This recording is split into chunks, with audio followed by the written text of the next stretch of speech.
बोयावाया मशीना पेकोटी। Welcome to सैप डिफेंस। आज हम इसी रशियन बीएमपी की बात करने वाले हैं, यानी बोयावाया मशीना पेकोटी की, जिसे इंग्लिश में हम आईसीवी कहते हैं, इन्फेंट्री कॉम्बैट व्हीकल। और ये आईसीवी अब बड़ी संख्या में भारतीय सेना में शामिल हो चुके हैं, तकरीबन 2500 के आसपास। और ऐसी खबर है कि अब इनकी तैनाती एलएसी लद्दाख में कर दी गई है, ताकि आने वाले हार्श विंटर्स में ये चाइनीज़ पीएलए का सही तरीके से बैंड बजा सके, उनकी कुटाई कर सके। बीएमपी 2 को हम सरहद के नाम से भी जानते हैं और इसे भारतीय सेना का बैकबोन कहा जाता है और इसे द स्टील चैरियट भी कहा जाता है। तो चलिए आज इसी सरहद के हम 9 डिफरेंट मैंड वर्जन्स की बात करेंगे और जानने की कोशिश करते हैं कि कौन सा वर्जन किस तरीके से भारतीय सेना में इस्तेमाल किया जाता है। तो शुरू करते हैं। सबसे पहला नंबर है इसका BMP 2 सरहद कमांड व्हीकल का। नंबर 2 में है 105 mm SPG self propelled gun का। नंबर 3 है आर्मर्ड एम्बुलेंस। नंबर 4 है armoured vehicle tract light repair. Number 5 है आर्मर्ड एम्फीबियस डोजर यानी AAD। नंबर 6 है armoured engineer reconnaissance vehicle AERV। Number 7 है NBC reconnaissance vehicle NBCRV। Number 8 है motor tract vehicle और number 9 है नामिका यानी नाग मिसाइल कैरियर। तो चलिए शुरू करते हैं और जानने की कोशिश करते हैं शॉर्ट में इन सब वर्जन्स के बारे में। तो पहला है इसका BMP 2 सरहद कमांड व्हीकल। इसके सेंटर में 7.62 mm की मशीन गन माउंट की जाती है और ये तकरीबन 6 से 7 सैनिकों के साथ मूव करता है और ये सैनिक अपने साथ ऑटोमेटिक राइफल्स और रॉकेट लॉन्चर्स कैरी करते हैं। और चूंकि ये लाइट वेट के होते हैं इसीलिए ये सरप्राइज अटैक करने में सक्षम होते हैं। इसके बाद आता है नंबर 2, वो हमारा है 105 mm SPG self propelled gun. ये 32 कैलिबर के गोले दाग सकता है और ये एक बार में 42 राउंड्स स्टोर करता है। इसका जो गन है इसे लाइटली आर्मर्ड टरेट पे माउंट किया जाता है और चूंकि देखने में ये बिल्कुल टैंक की तरह दिखता है इसीलिए इसे हम लाइट टैंक भी कहते हैं। इसके बाद नंबर है आर्मर्ड एम्बुलेंस का। तो इसमें कोई गन और कोई ग्रेनेड लॉन्चर्स नहीं होते। इसके ट्रूप कंपार्टमेंट को मॉडिफाई करके इसमें कम से कम 4 स्टेजेस को ले जाने तक की व्यवस्था की जाती है ताकि घायल सैनिकों को जल्द से जल्द हॉस्पिटल्स पहुंचाया जा सके। इसके बाद हम बात करेंगे आर्मर्ड रिकवरी व्हीकल की, जिसमें एक लाइट हाइड्रोलिक क्रेन होती है और अगर कहीं कोई BMP डाउन हो जाए तो उसे या तो ये रिपेयर करती है या फिर ये अपने साथ कैरी करके उसे भारतीय खेमे में पहुंचा देती है, इंडियन कैंप में।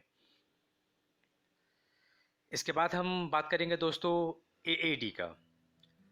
तो ये जो AAD है इसमें कोई टरेट नहीं होता है और एक कॉम्बैट इंजीनियर व्हीकल है। इसके रियर साइड में फोल्डिंग डोजर ब्लेड होती है। इसके फ्रंट में माइन प्लॉज होते हैं। एक मेन विंच होती है 8 टन कैपेसिटी की और एक रॉकेट प्रोपेल्ड अर्थ एंकर होता है फॉर सेल्फ रिकवरी।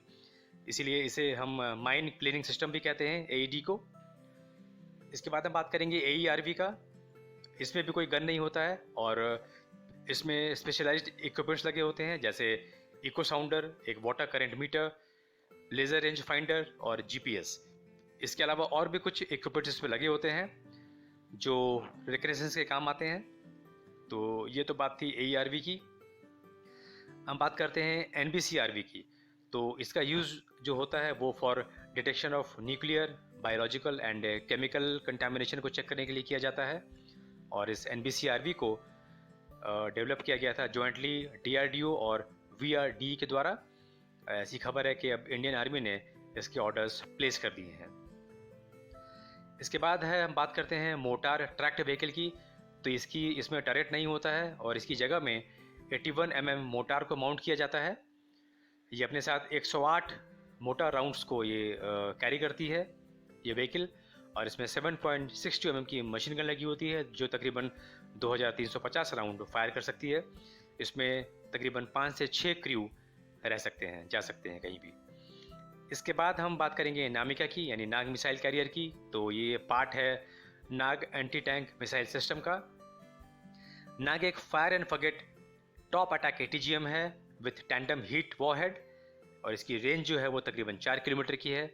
अभी कुछ ही दिनों पहले सितंबर एंड या फिर अक्टूबर फर्स्ट को इसकी टेस्टिंग हुई थी। तकरीबन 2 बार टेस्टिंग हो चुकी है पिछले 10 दिनों में, और जो टेस्ट थे वो सक्सेसफुल रहे थे।